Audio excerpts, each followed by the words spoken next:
নমস্কার বন্ধুরা, আপনারা দেখছেন সরকারি সংবাদ ইউটিউব চ্যানেল। বন্ধুরা, এক মাস থেকে চলছে রাশিয়া ও ইউক্রেনের মধ্যে ভয়ানক যুদ্ধ। আর বন্ধুরা, পেট্রোল ও ডিজেলের দাম এই যুদ্ধের কারণে আজকে আকাশ ছুঁয়ে যাচ্ছে। আর বন্ধুরা, এরই সাথে চীনে আবার করোনা আক্রান্তের সংখ্যা বেড়েই চলেছে। বন্ধুরা, শুধুমাত্র যে করোনা আক্রান্ত হচ্ছে সেটা কিন্তু নয়, করোনা আক্রান্ত হওয়ার সাথে সাথেই বহু মানুষ করোনায় আক্রান্ত হয়ে মারাও যাচ্ছে। আর বন্ধুরা, হু এর নির্দেশ অনুযায়ী সারা পৃথিবীতে বর্তমানে চীনে করোনা আক্রান্তের সংখ্যা এবং মৃত্যুর হার সব থেকেই বেশি। তো আসুন বন্ধুরা, এবার আমরা জেনে নিই যে চীনে আজকে সারাদিনে কতজন মানুষ মারা গিয়েছে করোনা আক্রান্ত হয়ে।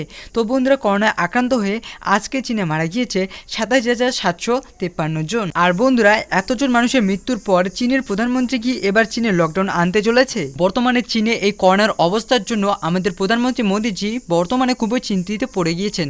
তার কারণ বন্ধুরা, একবার চীনের এই করোনার জন্য ভারতের লক্ষ লক্ষ মানুষ মারা যায়।